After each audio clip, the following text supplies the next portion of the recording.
किया उसके लिए पछतावा। यदि आप चोरी करते हैं तो आप चोरी के लिए पछता लेते, आप हिंसा करते हैं तो आप हिंसा के लिए पछता लेते। आपको दोष अपने दुष्कृत्य में अवश्य दिखता है, किंतु अपने आप में नहीं।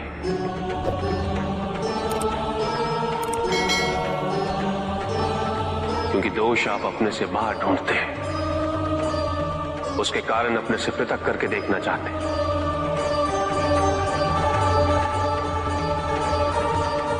यदि आप ऐसा नहीं करेंगे तो अपने अहम को, अपने अहंकार को सुरक्षित कैसे रख पाएंगे? और इसके लिए सबसे सरल माध्यम बन जाता है पश्चाताप। तपस्या तो सभी करते हैं, किंतु केवल अपने स्वार्थ। कोई भी ईश्वर को प्राप्त करने के लिए तपस्या नहीं करता।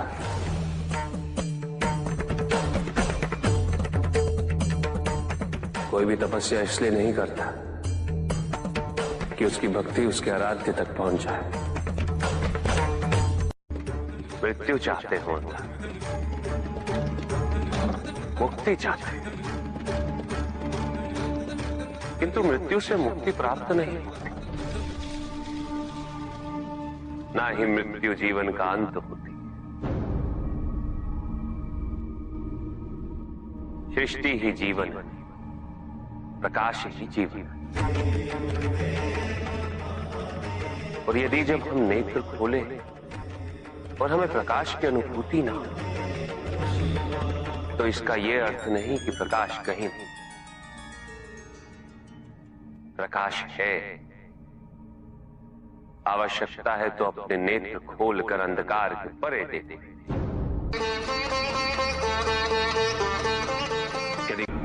इस संसार में उन्नति तभी संभव है जब इस संसार में समानता हो,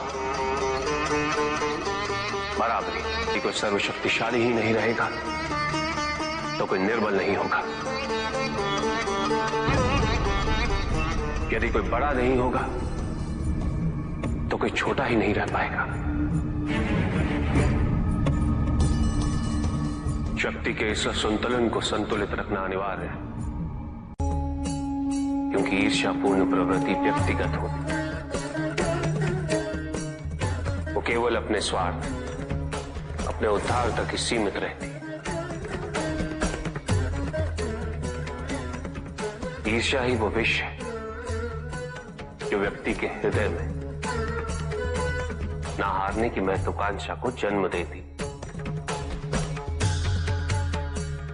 जीतने की इस व्यवस्था से ग्रसित मनुष्य धर्म अधर्म, न्याय अन्याय, उचित अनुचित का ज्ञान भूल जाता है।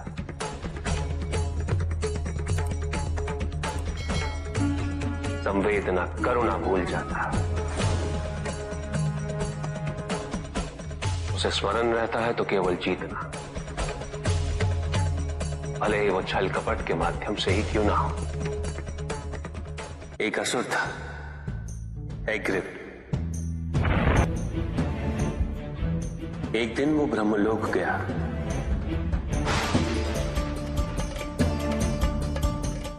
और बड़ी चालाकी से उसने ब्रह्मदेव से चारों वेद प्राप्त कर लिए।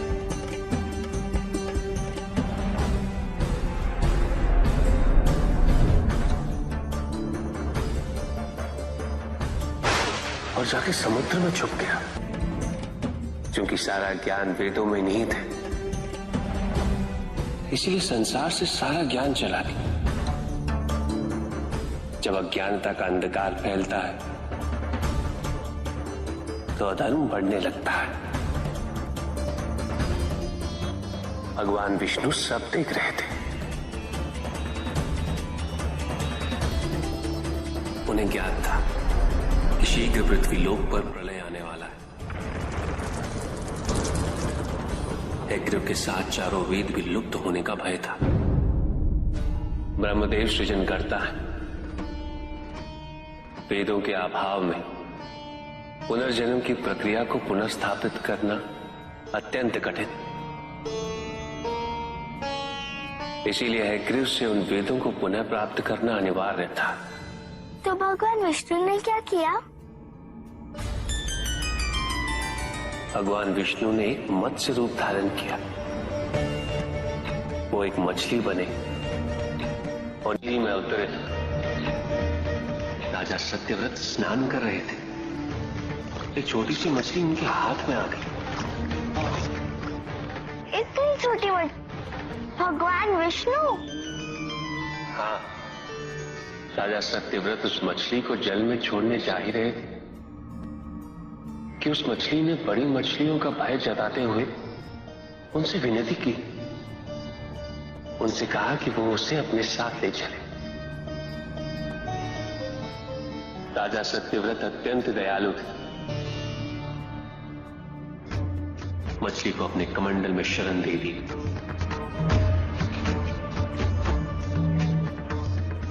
और अपने महल में ले गए। किंतु रात भर में मछली इतनी बड़ी हो गई कि कमंडल में रह पाना उसके लिए संभव ही नहीं था। और उसका बड़ा आकार देखने के पश्चात राजा सत्यव्रत ने उसे कमंडल में से निकालकर एक मटकी में डाल दिया। मटकी में डालने के पश्चात उसका आकार पुनः बड़ा हो गया। तो राजा सत्यव्रत ने उसे मटकी में से निकालकर एक सरोवर में रख दिया।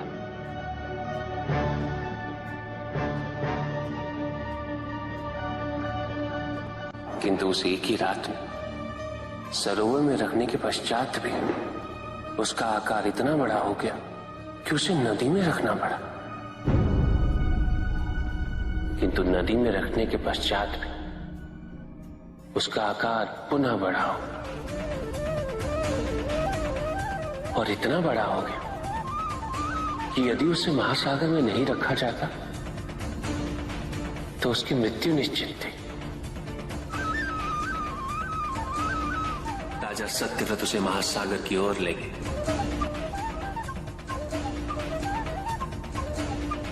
क्योंकि राजा सत्यव्रत तपस्वी थे, ज्ञानी थे, उन्हें आभास हुआ कि ये कोई साधारण मछली नहीं, ये स्वयं साक्षात भगवान विष्णु ही है। भगवान विष्णु राजा सत्यव्रत की उदारता से अत्यंत प्रसन्न थे। इसीलिए उन्होंने राजा सत्यव्रत को मत्स्य रूप धारण करने का कारण बताया। साथ ही उन्होंने सत्यव्रत से कहा कि आज से 7वें दिन प्रलय आएगा, समस्त पृथ्वी जल में समा जाएगी। किंतु आप सप्तऋषियों के साथ साथ अनाज, वनस्पति व अशुद्धों की प्रत्येक प्रजाति के बीज और प्रत्येक पशु का एक एक जोड़ा लेकर एक विशाल नौका में सवार होकर मेरी प्रतीक्षा कीजिएगा। केवल एक ही स्थान ऐसा होगा जिसकी ऊंचाइयों को जल छू नहीं पाएगा। मैं लौटूंगा और आपको वहां लेके चलूंगा। ऐसा कौन सा स्थान था? हिमालय पर, अर्थात तुम्हारी माता के पिता हिमावत। फिर क्या हुआ? ऐसा कह के भगवान विष्णु समुद्र में चले गए और अपने मत्स्य रूप में उन्होंने हैग्रीव को ढूंढ निकाला। उस दुष्ट का वध करके वेदों को पुनः प्राप्त कर लिया। तो क्या प्रलय आया? हाँ, ठीक 7वें दिन। किंतु भगवान विष्णु के आदेश अनुसार राजा सत्यव्रत एक विशाल नौका में उनकी प्रतीक्षा कर रहे थे। तभी विष्णु जी एक सींग वाली विशाल स्वर्ण मत्स्य रूप में प्रकट हुए। नौका को मत्स्य से बांधते हेतु सर्पराज वासुकी का प्रयोग किया गया और विष्णु जी ने अपने वचन अनुसार उन सबको हिमालय तक सुरक्षित पहुंचाया, ताकि प्रलय के पश्चात वेदों के आधार पर संसार पुनः बसाया जा सके।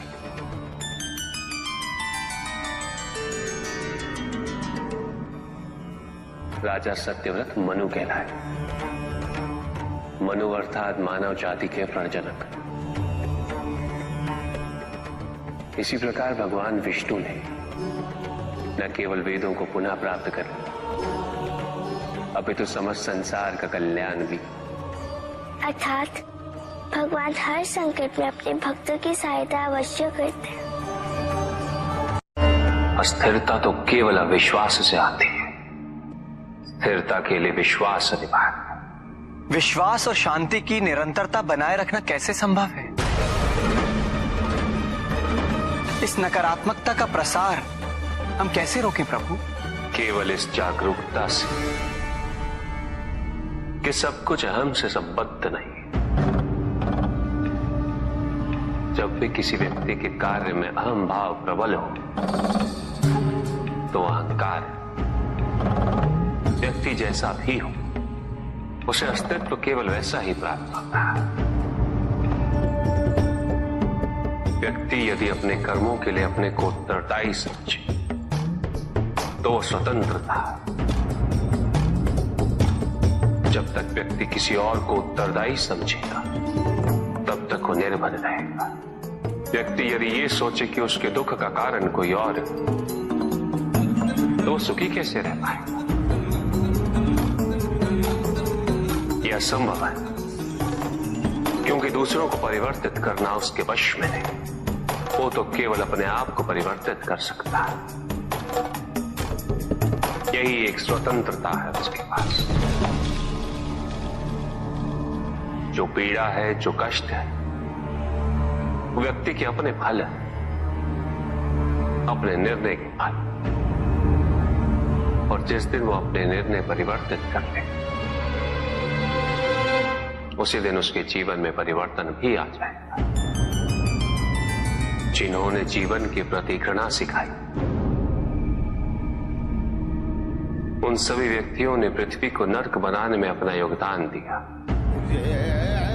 इसलिए अधिकांश व्यक्ति अपने दोष, अपनी त्रुटियां और अपनी व्यर्थता को जीवन पर आरोपित कर मुक्त हो जाते हैं। उन्हें लगता है कि जीवन ऐसा ही होता है और उसके समक्ष वो विवश। वो ये नहीं समझते कि वो जिन प्रवृत्तियों को लिए वो प्रवृत्तियां दुख को जन्म देने वाली वृत्तियां हैं। वो अपनी अज्ञानता के गहराई से अनभिज्ञ है और वो अपने अहंकार में ये स्वीकार नहीं कर पाते कि वो तो कुछ जानते ही नहीं। अहंकार सर्वज्ञता का भ्रम उत्पन्न करता है। न जानने की स्वीकृति बहुत बड़ी विनम्रता है और वही पवित्रता भी है। हमें संसार में संतुलन को बनाए रखने के लिए पवित्रता के आधिक्य की आवश्यकता है। किंतु प्रभु, इस पवित्रता में कौन से लक्षण अनिवार्य हैं? अनेकों लक्षण हैं, किंतु इन परिस्थितियों में जो सबसे अधिक महत्वपूर्ण है वो है सतित्व। सकारात्मक ऊर्जा का सबसे पावन स्वरूप सतित्व। इस सतित्व पर मात्र विश्वास ही पर्याप्त है व्यक्ति को सुरक्षित रखने के लिए।